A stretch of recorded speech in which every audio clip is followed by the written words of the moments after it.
Hello my dear students, आज हम लोग क्लास 10 के भारतीय भवन का मैथ त्रिकोणमिति के अंतर्गत हाइट एंड डिस्टेंस यानी कि ऊंचाई और दूरी का एक्सरसाइज 3 का एग्जाम्पल सॉल्व करेंगे। ठीक है, इसमें हम लोग एग्जाम्पल नंबर 4 से सॉल्व करेंगे। इसके पहले वाले वीडियो में हम लोग 3 तक सॉल्व कर चुके हैं। ठीक है, तो चलते हैं। सबसे पहले हम देख लेते हैं कि क्वेश्चन क्या कह रहा है। तो कह रहा है कि उस पतंग की डोरी की लंबाई मालूम करें जो पृथ्वी तल के साथ 60 डिग्री का कोण बनाती है एवं पृथ्वी से पतंग की ऊंचाई 60 मीटर है। बात समझ रहे हैं ना। यानी कह रहा है कि कोई पतंग है जो पृथ्वी तल के साथ कितना डिग्री कोण बना रही है, 60 डिग्री कोण बना रही है। अब पृथ्वी से जो पतंग की ऊंचाई है वो कितना है, 60 मीटर है। तो कह रहा है कि पतंग की डोरी की लंबाई ज्ञात कीजिए। यहाँ पर दे दिया है कि यह कल्पना कर ले कि डोरी में ढील नहीं है, यानी कि जो उसका पूरा रील था पूरा छोड़ दिया गया है। समझा ना। तो चलो सबसे पहले हम फिगर बनाएंगे। मान लेते हैं यहाँ पर पतंग ये है। ठीक है, ये पतंग है। पतंग ऐसे ही उड़ेगा, सीधा उड़ा देंगे तो नहीं उड़ेगा, ऐसे तिरछा उड़ता है। तो मान के चलो यहाँ पर ये रील है, ये से पतंग उड़ रहा है। ठीक है, और ये पृथ्वी के साथ कितना डिग्री कोण बनाया है, 60 डिग्री का। मान लेते हैं इसका वास्तविक ऊंचाई जो दिया है यही ना है, ये इसका ऊंचाई कितना दिया है, 60 मीटर दिया है। समझा रहे ना।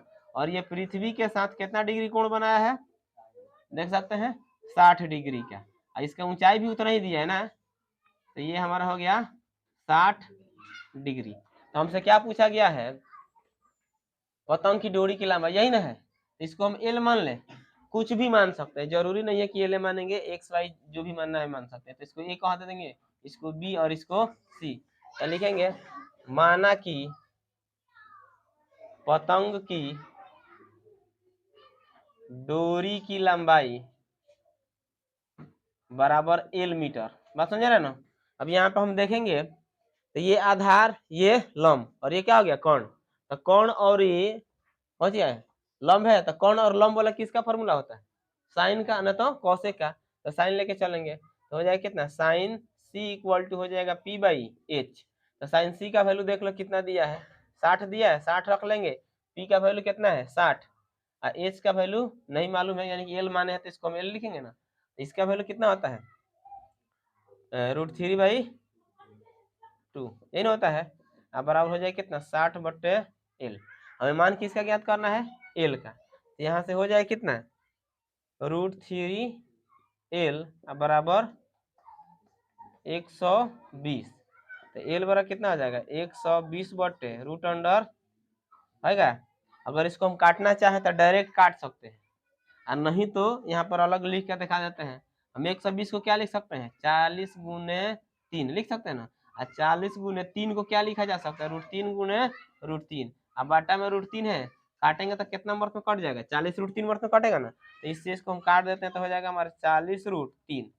तो एल का जो मान है वह कितना निकलेगा, 40√3 मीटर। अगर चाहे तो इतना भी छोड़ सकते हैं, और नहीं तो क्या करेंगे, √3 का मान रख देंगे। तो यहाँ पर देख लेते हैं, तो 40 और √3 का मान कितना होता है, 1.732 होता है। अब इसमें गुणा कर लेते हैं तो जगह 4 दूनी के 8, और 4 तिहाई 12, यही ना होगा।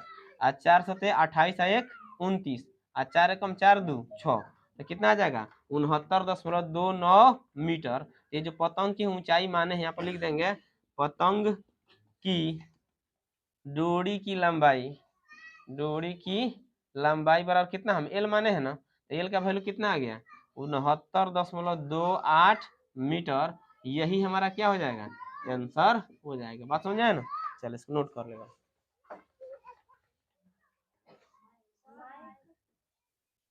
चलो इसके बाद हम लोग देखते हैं एग्जाम्पल नंबर 5। ठीक है, दिया है नदी को पार करने के लिए किसी व्यक्ति को एक सीधे पुल के अनुदिश एक किनारे से दूसरे किनारे तक 325 मीटर की दूरी तय करनी पड़ती है।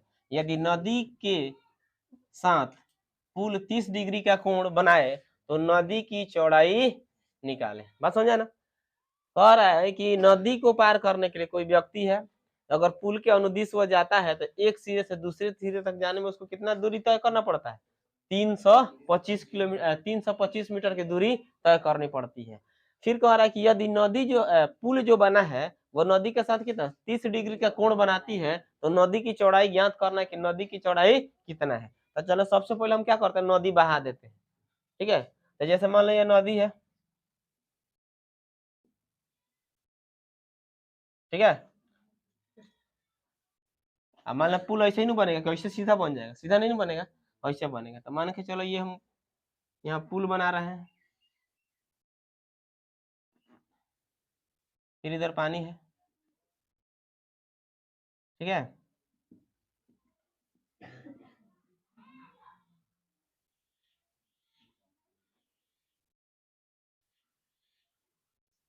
इसका जो लंबाई है कितना है, 325 मीटर दिया हुआ है। ठीक है, ये जो है पुल यही ना है, मान के चलिए यहाँ पे कितना डिग्री कोण बना रही है, 30 डिग्री कोण बना रही है। तो चौड़ाई हमारा यही ना होगा, यानी ये जो होगा ये नदी का चौड़ाई हो जाएगा, यानी कि ये हमें नदी का जो चौड़ाई है इसी को निकालना है। बात समझ आ गया ना। अगर हम मानना चाहे, इसको लिखना चाहे तो कह देंगे ए बी और इसको क्या कह दें, सी। मान लेते हैं, माना कि नदी की चौड़ाई बराबर कितना मान लें, h मीटर मान लेते हैं। ये हमारा कितना हो जाएगा, h। हम मान किसका ज्ञात करना है, h का मान ज्ञात करना है। ठीक है, अब यहाँ फिगर के अनुसार अगर देखें तो ये हमारा आधार और ये क्या है, लंब, और ये क्या है, कोण। समझा रहे ना, ये आधार लंब कोण। तो लंब और कोण वाला सूत्र किसका होता है, साइन का होता है, नहीं तो कोसेक का होता है। तो साइन का प्रयोग कर लेते हैं, तो लिखेंगे sine c equal to P by H. तो साइन c का वैल्यू दिया है कितना, 30 डिग्री। तो यहाँ पर हम क्या रख सकते हैं, 30 रख सकते हैं ना। अब बराबर p का वैल्यू कितना दिया है, h रख देते हैं, और h का वैल्यू कितना दिया है, 325 दिया है। साइन 30 का वैल्यू कितना होता है, 1/2 बराबर h/325, 3 गुना हो जाएगा 2h बराबर 325, यानी कि h का वैल्यू अगर हम निकालेंगे तो हो जाएगा कितना, 325, गुणा में इधर आएगा तो बट्टा में भाग दे दिया जाए तो हो जाएगा कितना, 16 दूनी के 32, कितना बचा, कट गया, 2 दूनी के 4, 2 पचे 10। तो h बराबर कितना निकल जाएगा, 162.5 मीटर। बात समझे ना। तो लिखेंगे जो माना जाता है उसका मान रखना पड़ता है। तो नदी की चौड़ाई बराबर हम कितना माने हैं, h माने हैं, h अब बराबर h का वैल्यू कितना आ गया है, 162.5 मीटर। तो ये हो जाएगा हमारा नदी की चौड़ाई 162.5 मीटर आंसर। चलो नोट कर लेंगे। चलो इसके बाद अब हम लोग देखेंगे एग्जाम्पल नंबर 6। क्वेश्चन क्या कर रहा है, पढ़ लिया जाए। कह रहा है कि 25.25 मीटर ऊंची एक दीवार से 1.25 मीटर लंबा एक प्रेक्षक 24 मीटर दूर है। उसकी आंख पर दीवार के शीर्ष का उन्नयन कोण ज्ञात करना है। क्वेश्चन समझ में आया। कह रहा कोई दीवार है जिसकी ऊंचाई कितना दिया गया है, 25.25 ऊंचाई दिया गया है। ठीक है, और एक प्रेक्षक है, प्रेक्षक मतलब क्या होता है, देखने वाला। तो कोई एक देखने वाला व्यक्ति है, चाहे कोई आदमी है, जिसका लंबाई कितना दिया है, 1.25 मीटर है। कह रहा है कि वह पर जो दीवार से वह कितना दूरी पर खड़ा है, 24 मीटर की दूरी पर खड़ा है। तो कह रहा है उसकी आंख पर उन्नयन कोण कितना बनेगा, उसी कोण का मान ज्ञात करना है। तो सबसे पहले हम फिगर देख लेते हैं। जैसे कि मान लीजिए ये दीवार हो गया, ठीक है, इस दीवार की टोटल लंबाई कितना दिया है, 25.25 मीटर पूरा लंबा है। मान लेते हैं कोई व्यक्ति यहाँ पर खड़ा है, समझा रहा ना, ये इसका आंख है।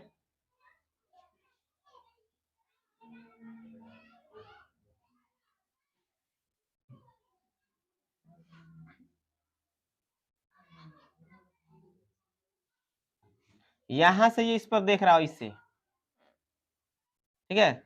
ये जो व्यक्ति है मतलब यहाँ से कितना दूरी पर खड़ा है, 24 मीटर की दूरी पर खड़ा है। ये कौन कह रहा है, क्वेश्चन कह रहा है। ठीक है, अब देख लो इसकी आंख पर कोण बना है। जैसे मान लेते हैं यहाँ से हम इसको ऐसे कर सकते हैं, मिला सकते हैं इसको। यहाँ पर कितना कोण बना है इसको मान लेते हैं थीटा। ठीक है, इसी का मान हमें ज्ञात करना है। अब व्यक्ति की जो लंबाई है वह 1.25 मीटर दिया हुआ है, समझ रहे ना। यानी कि यहाँ से तो ये टोटल लंबाई हमारा कितना दिया है, हाँ 25.25। तो यहाँ तक अगर हम लंबाई निकाले ये वाला, तो टोटल में से इतना अगर घटा लेंगे तो ये बचेगा जितना वास्तविक लंबाई हो जाएगा ना। यानी कि यहाँ से यहाँ की लंबाई हमारा कितना हो जाएगा, इसको थोड़ा सा इधर लिखते हैं, 25.25 यही ना होगा। तो यहाँ की जो लंबाई अगर हम निकालेंगे यहाँ से यहाँ तक तो घटा लेंगे ना इसमें से, तो यानी कि जैसे कि मान लो कह दे ए बी सी, इसको कह दे डी और इसको कह देंगे ई। तो मान लो ए डी की लंबाई हमारा कितना हो जाएगा, ए डी बराबर हो जाएगा ए बी माइनस ये बी डी है ना, तो बी डी। तो बी डी की लंबाई यही ना है 1.25 और उसका लंबाई दिया 25.25 माइनस 1.25 घटेगा तो कितना आ जाएगा 24 मीटर आ गया ना। यानी कि यहाँ से यहाँ की लंबाई कितना दिया है 24 मीटर दिया है, समझा रहा ना। अब इससे हमें कुछ लेना देना नहीं है। अब चलते हैं, ये भी 24 और ये भी 24, तो जब यहाँ से यहाँ का 24 है तो ये भी तो कितना होना चाहिए 24 मीटर होगा ना। अब चलो यहाँ पर देख लो, तो ये हमारा आधार और ये क्या है लंब, तो आधार 24 है, लंब सॉरी आधार भी 24 है और लंब भी 24 है, तो दोनों जो बराबर है ना, तो इसको हम कहते हैं लंब और इसको कहते हैं आधार। तो लंब और आधार किसका फॉर्मूला होता है, टेन का होता है, नहीं तो कॉट का होता है। तो टेन ई बराबर, ई पर कोण बना है, तो टेन ई बराबर क्या आ जाएगा पी बाई बी। टेन ई के जगह पर हम क्या रख सकते हैं, थीटा है ना, तो थीटा पी के जगह पर कितना रखेंगे 24 और बी के जगह पर भी कितना आ जाएगा 24, तो 24 से कम 24, तो टेन थीटा बराबर कितना आ जाएगा 1। और टेन थीटा में यानी कि टेन में एक किसका वैल्यू होता है 45 का होता है, तो रख सकते हैं टेन 45। तो टेन 45 का मतलब 1 हो गया, टेन से टेन कैंसिल, तो थीटा का वैल्यू कितना निकल गया 45 डिग्री निकल गया ना। ठीक है, तो यानी कि जो उसके आंख पर कोण बना है उसका जो उन्नयन कोण है उसका मान कितना आ गया 45 डिग्री आ गया। इससे पहले एक लाइन हमको मानना पड़ेगा, तो मान लेगा लो कि माना कि प्रेक्षक के आंख पर दीवार के शीर्ष द्वारा बना कोण कितना माने है थीटा, तो ये थीटा हो जाएगा। ठीक है, फिर वही बात यहाँ पर लिख लेगा लो क्या कि प्रेक्षक के आंख पर दीवार के शीर्ष द्वारा बना कोण बराबर कितना थीटा, और थीटा का वैल्यू कितना है 45, तो हो जाए कितना 45 डिग्री आंसर। तो इसमें क्या है कि अगर हम फिगर सही से बना लेंगे तो क्वेश्चन हम आसानी से बना सकते हैं, नहीं तो फिगर में सबसे बड़ा प्रॉब्लम होता है। चलो नोट कर लेंगे, चलिए गौरव इसको समझ लेते हैं। ठीक है, तो सबसे पहले कह रहा है कि एक दीवार है जिसका लंबाई दिया है कितना 25.25 मीटर। सबसे पहले क्वेश्चन समझ लेगा लो, और कह रहा है इसका जो व्यक्ति है उसका लंबाई कितना दिया है 1.25 दिया है, और जो मतलब दीवार से 24 मीटर की दूरी पर खड़ा है, उसकी आंखों पर दीवार के शीर्ष द्वारा कितना डिग्री का उन्नयन कोण बनता है उसी का मान ज्ञात करना है। तो सबसे पहले हम फिगर बनाएंगे। मान लेते हैं एक दीवार है जिसका टोटल लंबाई कितना दिया है 25.25 मीटर दिया हुआ है। ठीक है, अब यहाँ से एक व्यक्ति यहाँ पर जैसे मान लेते हैं इस व्यक्ति को खड़ा किया गया है। ठीक है, ये कितना दूरी पर खड़ा है 24 मीटर की दूरी पर खड़ा है। अब इसकी आंख पर एक कोण बना है, मान लेते हैं उसको थीटा, और यहाँ से एक रेखा मिला दिया गया, और जब ये 24 है तो ये भी कितना होगा 24 होगा, और ये जब इसका व्यक्ति का लंबाई कितना दिया 1.25 दिया है, ये भी 1.25 होगा कि नहीं होगा, और ये टोटल 25.25 है। तो इतना ही से हमको काम करना मतलब रखना भी, तो इसको निकालने के लिए हमें क्या करना है इसको घटाना पड़ेगा, टोटल में से इसको घटा लिया, यानी कि यहाँ पर हम क्या किया है एडी निकालने के लिए ए बी माइनस क्या कर दिए बी डी, यानी कि एडी का वैल्यू कितना दे 25.25 और यहाँ पर इसका वैल्यू दिया 1.25